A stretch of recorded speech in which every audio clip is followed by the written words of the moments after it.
அனைவருக்கும் வணக்கம். எம்ஜிஆர் பற்றிய அரிய தகவல்கள் நிகழ்ச்சியோட 28வது பகுதிக்கு உங்களை அன்போடு வரவேற்கிறேன். இந்த நிகழ்ச்சியில் கடந்த பதிவுகளில் மக்கள் திலம் எம்ஜிஆர் அவரை பற்றி பல விஷயங்கள் நம்ம பார்த்துட்டு வரோம்.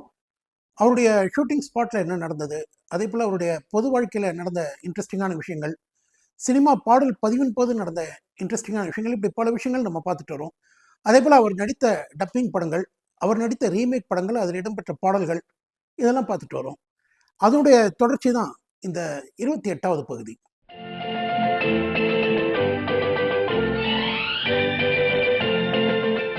கடந்த பதிவில் நம்ம ரீமேக் பாடல்கள்லாம் பார்த்துட்டு இருந்தோம். அது வரப்போகிற பதிவில் தொடர்ந்து வரும். ஆனால் இன்னைக்கு இந்த பதிவில் நம்ம பார்க்க போகிறது மக்கள் திலம் எம்ஜிஆர் பொங்கல் திருநாளை எப்படி கொண்டாடினார், எம்ஜிஆரோட வாழ்க்கையில் மறக்க முடியாத பொங்கல் இது, எம்ஜிஆர் ரசிகர்களோட வாழ்க்கையில் மறக்க முடியாத பொங்கல் இது போன்ற விஷயங்களை தான் இன்னைக்கு இந்த பதிவில் நம்ம பார்க்க இருக்கோம்.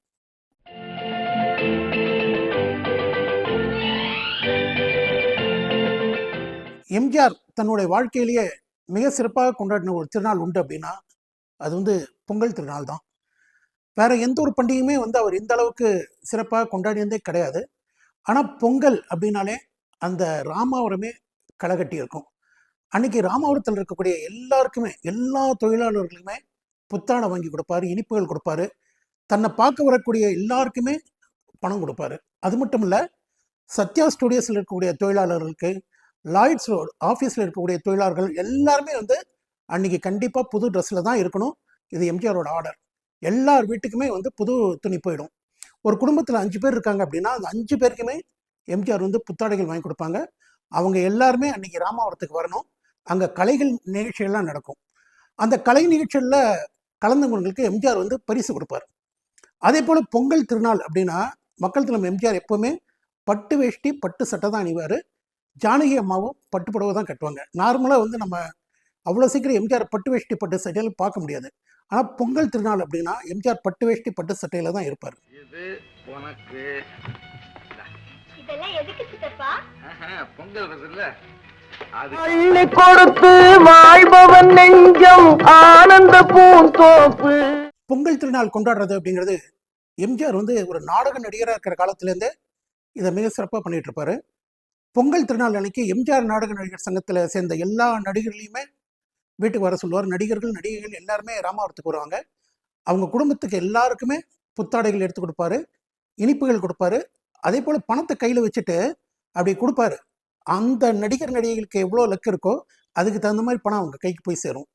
100 ரூபாய் வாங்கினவங்களும் உண்டு, 1000 ரூபாய் வாங்கினவங்களும் உண்டு. அது அந்த லைனில் வரும்போது எம்ஜிஆர் அப்படியே எடுத்து கொடுப்பாரு. அவர் கையில் என்ன கிடைக்குதோ அது அவங்களுக்கு போய் சேரும். ஒவ்வொரு வருஷமுமே சிறப்பாக பொங்கல் கொண்டாடுவார். ஆனால் 1959ஆம் ஆண்டு எம்ஜிஆர் அவர்களுக்கு கால் முறிவு ஏற்பட்டது. ஒரு நாடகத்தில் குண்டுமணியை தூக்கி நடிக்கும்போது கை தவறுதலாக கீழே விழுந்து அவரோட கால் ஒடிஞ்சிருது, எம்ஜிஆரோட கால். அப்போ இந்த வருஷம் பொங்கல் கொண்டாடுறது சந்தேகம்தான். ஏன்னா அந்த நாடக நடிகர்களுக்கெல்லாம் பார்த்தீங்கன்னா அந்த பொங்கல் அன்னைக்கு தான் பார்த்தீங்கன்னா புத்தாடைகள் கிடைக்கும், பணம் கிடைக்கும், ஸ்வீட்ஸ் கிடைக்கும். அந்த பொங்கல்ங்கிறது அவங்கள பொறுத்த வரைக்கும் அவ்வளோ ஒரு பெரிய திருநாள். எம்ஜிஆருக்கு கால் உடைஞ்சு போச்சு, இந்த வருஷம் எதுவுமே இருக்காது அப்படின்னு எல்லாமே நினச்சிட்டு இருக்கும்போது மாவு கட்டோட எம்ஜிஆர் பொங்கல் விழாவில் கலந்துட்டு மிக சிறப்பாக அந்த பொங்கலை கொண்டாடினார். நாடக நடிகர்கள் எல்லாத்துக்குமே அள்ளி அள்ளி கொடுத்தாரு. அதாவது இந்த வருஷம் பொங்கல் கிடையாது, எம்ஜிஆர் கால் உடைஞ்சிருச்சு அப்படின்னு எல்லாமே நினைக்கும் போது அப்படி இல்லை, எனக்கு என்னானாலும் என் தொழிலாளர்களை, என் கூட இருக்கிறவங்கள நான் கைவிட மாட்டேன்ட்டு எம்ஜிஆர் மாவு கட்டோடு கலந்து கொண்ட பொங்கலும் உண்டு. இங்கு நல்லா இருக்கணும், எல்லோரும் நலம் எல்லாம் இருக்கு. ஒரு தடவை வியட்நாம் வீடு சுந்தரம் எம்ஜிஆர் பார்க்கறதுக்காக போயிருக்காரு. போனபோது மக்கள் திலம் எம்ஜிஆர் கொஞ்சம் ஒரு மாதிரி மூட் அவுட்டாக உட்காந்துட்டு இருந்தாராம். இவர் அந்த மாதிரி எம்ஜிஆர் பார்த்து பழக்கமே இல்லை. எப்பவுமே கலகலப்பாக இருக்கக்கூடிய எம்ஜிஆர் அன்னைக்கு கொஞ்சம் மூட் அவுட்டாக இருந்திருக்காரு. உடனே வியட்நாம் வீடு சுந்தரம் கேட்டாரா, சேச்சா நீங்கள் இந்த மாதிரி இருந்து நான் பார்த்ததே இல்லையே, ஏன் ஒரு மாதிரி டல்லாக இருக்கீங்க அப்படின்னு கேட்டபோது எம்ஜிஆர் சொன்னாராம், இல்லை பொங்கல் விழா வரப்போகிறது, எல்லா தொழிலாளர்களுக்கும் நான் துணி எடுத்து கொடுக்கணும், கொஞ்சம் பணத்துக்கு தட்டுப்பாடாக இருக்க, அதான் யோசிச்சுட்ருக்கேன் அப்படின்னாராம். உடனே அவர் சொன்னாராம் வியட்நாம் வீடு சுந்தரம், நீங்கள் இப்போ சரின்னு சொல்லுங்கள், நீங்கள் கால் ஷீட் தரேன்னு சொல்லுங்கள், ஒரு கம்பெனி ரெடியாக இருக்காங்க, உங்கள் கால் ஷீட் கிடச்சா ஒரே பேமெண்ட்டில் 14 லட்சம் ரூபாய் நான் உங்களுக்கு வாங்கி தரேன், என்ன சொல்கிறீங்க அப்படின்னு கேட்டிருக்காரு. உடனே அந்த கம்பெனி யார் என்னன்னு எம்ஜிஆர் கேட்டுட்டு இமீடியட்டாக கால் ஷீட் கொடுத்துருக்காரு. ஒரே பேமெண்ட்டில் 14 லட்சம் ரூபாய் எம்ஜிஆரோட சம்பளம். அவர் தனக்கு வீடு வாங்கவோ தனக்கு கார் வாங்கவோ நகை வாங்கவோ அந்த பணத்தை வாங்கலை. ஏழை தொழிலாளிகளுக்கு தன்னை நம்பி இருக்கக்கூடிய தொழிலாளர்களுக்கு பொங்கல் அன்னைக்கு கொடுக்கணும், பரிசு கொடுக்கணும், புத்தாடை கொடுக்கணும் அப்படிங்கிறதுக்காக அவர் ஒரு படத்தில் நடித்தார். அந்த படம் தான் நான் ஏன் பிறந்தேன். வாழ்க்கையில் உங்க லட்சியம் என்ன? அழறவங்களை சிரிக்க வைக்கணும், சிரிக்கிறவங்களை சிந்திக்க வைக்கணும். அதுதான். ராமாவரம் தோட்டத்தில் திரையுலக சேர்ந்த பலரும் மக்கள் தலைவர் எம்ஜிஆர் அவர்களை பொங்கல் அன்னைக்கு மீட் பண்ணுவாங்க. அதில் ஒவ்வொரு வருஷமும் தவறாமல் வரக்கூடிய ஒரு நபர் யார் அப்படின்னா நடிகர் பாலாஜி. இவர் எம்ஜிஆர் வச்சு ஒரு படம் கூட எடுத்தது கிடையாது. நடிகர் திலகம் சிவாஜி கணேசன் வச்சு பல படங்கள் எடுத்தவர். ஆனால் ஒவ்வொரு பொங்கல் அன்னைக்கும் மக்கள் தலைவர் எம்ஜிஆர் அவர்களை பார்த்து அவர் கையால் ஒரு 100 ரூபாய் நோட்டை வாங்கிப்பார். இதை அவர் ஒரு சென்டிமெண்ட்டாக வச்சுருக்காரு. ஏன் அப்படின்னா ஜனவரி 26ஆம் தேதி பாலாஜியோட வெட்டிங் டே. அந்த டேட்டில் தான் பெரும்பாலும் அவர் தயாரிக்கிற படங்கள்லாம் ரிலீஸ் ஆகும். ஸோ அவர் என்ன பண்ணுறாரு அப்படின்னா பொங்கல் அன்னைக்கு எம்ஜிஆர் கையால் பணத்தை வாங்கினா 26ஆம் தேதி ரிலீஸ் ஆகிற படம் சக்ஸஸ் ஆகும், அந்த வருஷம் பூரா தனக்கு நல்லா இருக்கும் அப்படிங்கிற ஒரு சென்டிமெண்ட்டோட ஒவ்வொரு வருஷமும் எம்ஜிஆர் பார்த்து அவர் அந்த பணத்தை வாங்குவார். ஆனால் ஒரே ஒரு பாலாஜியோட சொந்த படத்தில் கூட மக்கள் தலைவர் எம்ஜிஆர் நடித்ததே கிடையாது. இது தொழிலையும் தாண்டி ஒரு அன்பு, ஒரு நட்பு. இந்த பாலாஜிக்கு ஒரு வினோதமான அனுபவம் ஒன்று ஏற்பட்டிருக்கு. ஒரு தடவை அவர் காரில் போயிட்டு இருந்திருக்காரு. அப்போ அந்த கோடம்பாக்கம் ரயில்வே கேட் போட்டுட்டாங்க. ஸோ அந்த இடத்துல ஒரு அம்மா பிச்சை எடுத்துகிட்டு இருந்திருக்காங்க. இவரோட கார்கிட்ட வந்தோடனே இவர் என்ன பண்ணியிருக்காரு, கார் கண்ணாடியை திறந்துட்டு கையை முட்டு விட்டு ஒரு 100 ரூபாய் கொடுத்துருக்காரு. பிச்சைன்னு கேட்டாலே 4னா 8னா உழக்கூடிய இடத்துல 100 ரூபாய் நோட்டை கொடுத்தவுடனே அந்த அம்மா வாங்கிட்டு புண்ணியவான் எம்ஜிஆர் நீங்கள் நல்லா இருக்கணும், மகராசா நீ நல்லா இருக்கணும்னு வாழ்த்திருக்காங்க. பாலாஜிக்கு எதுவுமே புரியல. ஆனால் அந்த அம்மாவை பொறுத்த வரைக்கும் வெறும் 4னா 8னாக்கே கஷ்டப்படக்கூடிய காலத்தில் ஒரு 100 ரூபாய் நோட்டு ஒருத்தர் கொடுத்தார் அப்படின்னா அது எம்ஜிஆர் தான் அப்படிங்கிறது அந்த அம்மாவுடைய நம்பிக்கை. கொடுத்ததெல்லாம் கொடுத்தான், அவன் யாருக்காக கொடுத்தான். ஒவ்வொரு வருஷமே மக்கள் தலைவர் எம்ஜிஆரும் பொங்கலை சிறப்பாக கொண்டாடுவார். அவரது ரசிகர்களும் ரொம்ப சிறப்பாக கொண்டாடுவாங்க. ஆனால் 1967ஆம் வருட பொங்கல் எம்ஜிஆருக்கும் சரி அவருடைய ரசிகர்களுக்கும் மறக்க முடியாத ஒரு பொங்கல். 13/1/1967 விடிஞ்சா தாய்க்கு தலைமகன் படம் பொங்கலுக்கு ரிலீஸு. ஆனால் 12ஆம் தேதி மாலை மக்கள் தலைவர் எம்ஜிஆர் சுடப்படுகிறார். விஷயம் காட்டு தீவு போல பரவுது.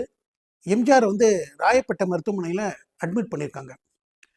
விஷயம் கேள்விப்பட்டு மக்கள் அங்கே குவிய தொடங்கிடுறாங்க. ஒரே அழுக. போலீஸ்காரங்க என்ன பண்ணாலும் அந்த கூட்டத்தை கண்ட்ரோல் பண்ணவே முடியல. எல்லாருமே அங்கே உட்காந்து ப்ரே பண்ண ஆரம்பிச்சிடுறாங்க, அழ ஆரம்பிச்சிடுறாங்க. விடிஞ்சா படமும் ரிலீஸு. இங்கே நிலைமை இப்படி. அப்போ என்ன பண்ணுறாங்கன்னா ஈவினிங் வரைக்கும் வெயிட் பண்ணுறாங்க. பொதுவாகவே எம்ஜிஆர் படம் ரிலீஸ் ஆகுது அப்படின்னா அந்த படப்பெட்டியை ஒரு ஊர்வலமாக கொண்டு வருவாங்க. நையாண்டி மேளம், குறவங்குருத்தி ஆட்டத்தோட அந்த படப்பெட்டி ஊர்வலமாக தேட்டருக்கு கொண்டு வரும். இது ஒவ்வொரு எம்ஜிஆர் படத்துக்கும் நடக்கக்கூடிய ஒரு விஷயம். ஆனால் தாய்க்கு தலைமகன் படத்தில் அதுபோல் எதுவுமே நடக்கலை. இங்கே ரசிகர்கள்லாம் அழுதுட்டுருக்காங்க. அதுக்கு பிறகு என்ன பண்ணுறாங்க அப்படின்னா நைட்டு ஹாஸ்பிட்டல்லேருந்து கிளம்பி ரசிகர்கள்லாம் நேராக அந்த படம் ரிலீஸ் ஆகக்கூடிய தியேட்டர்களுக்கெல்லாம் போகிறாங்க. மெட்ராஸில் 4 தியேட்டரில் ரிலீஸ் ஆகிருந்தது. அந்த 4 தியேட்டருக்குமே போகிறாங்க. அங்கே போயிட்டு கட் அவுட் முன்னால் உட்காந்து எம்ஜிஆரை பார்த்து பார்த்து அழறாங்க. பொதுவாகவே எம்ஜிஆர் படத்தில் அவருடைய அறிமுக காட்சி பார்த்தீங்கன்னா விசில், தூள் பறக்கும், கைத்தட்டல், பட்டாசு கிளப்போம். ஆனால் இந்த தாய்க்கு தலைமகன் படத்தில் எம்ஜிஆர் அறிமுகப்படுத்தும் போது அந்த சீனில் ஜனங்கள்லாம் அழ ஆரம்பிச்சிட்டாங்க. ஆண்டவா எங்கள் வாத்தியார் எப்படியாவது காப்பாற்றி எங்கள் வாத்தியார் நல்லா இருக்கணும் அப்படின்னு கதறி அழறாங்க. இது போல் ஒரு இன்ட்ரடக்ஷன் சீன் வேற எந்த ஒரு எம்ஜிஆர் படத்துக்குமே நடந்ததே கிடையாது. இது சென்னையில் மட்டும் நடக்கல, தமிழ்நாடு பூரவே நடந்தது. 1967ஆம் வருட பொங்கல்ங்கிறது எம்ஜிஆர் ரசிகர்களால் மறக்கவே முடியாத ஒரு பொங்கல். நான் செத்து பொழைக்க வேண்டா, எமனை பார்த்து சிரிப்ப வேண்டா. 1967ஆம் வருஷத்து பொங்கல் எம்ஜிஆர் ரசிகர்களுக்கு மன வருத்தத்தை தந்து ஒரு பொங்கல். ஆனால் 1978ஆம் வருஷத்து பொங்கல் ரெட்டிப்பு மகிழ்ச்சியை கொடுத்த ஒரு பொங்கல். 30/6/1977 மக்கள் தலைவர் எம்ஜிஆர் தமிழக முதல்வராக பதவியேற்கிறார். அவர் பதவியேற்ற பிறகு முதல் பொங்கல் 1978 வந்த பொங்கல். ரசிகர்கள் கொண்டாடுறாங்க. அதே நாளில் தான் மக்கள் தலைவர் எம்ஜிஆர் அவர்கள் நடித்த மதுரை மீட்ட சுந்தரபாண்டியன் படமும் ரிலீஸ் ஆகுது. ஸோ ஒரு பக்கம் எம்ஜிஆர் முதல்வரான பிறகு வந்த முதல் பொங்கல், இன்னொன்று தலைவரோட படமே ரிலீஸ் ஆயிருக்கு. ரெட்டிப்பு மகிழ்ச்சியில் கொண்டாடுறாங்க. ஏன்னா 1972 அக்டோபர் 17 தொடங்கிய ஒரு போராட்டம், அதில் ரசிகர்கள் பட்ட பாடு எல்லாம், அவங்களுடைய கனவு எம்ஜிஆரை முதல்வராக்கணுங்கிற கனவு, அந்த வெறி, அதெல்லாமே 30/6/1977 நடந்தது. 78ஆம் வருஷத்து பொங்கலும் போது எம்ஜிஆர் தான் தமிழகத்தில் முதல்வர். இந்த ரெட்டிப்பு மகிழ்ச்சியில் அதை ரொம்ப கொண்டாடி தீட்டாங்க எம்ஜிஆரோட ரசிகர்கள். இதுபோல் எம்ஜிஆரோட ரசிகர்கள் வாழ்க்கையில் மறக்க முடியாத பொங்கல்னு சொன்னால் 1967ஆம் வருஷத்து பொங்கலும் 1978வது வருஷத்து பொங்கலும். கோட்டையிலே நமது கொடி பறந்திட வேண்டும், கொள்கை வீர தியாகங்களை. இது மட்டும் இல்லைங்க, இன்னும் எம்ஜிஆர் பற்றி நிறைய விஷயங்கள் இருக்கு. அதை வரும் பதிவில் பார்ப்போம். நன்றி, வணக்கம்.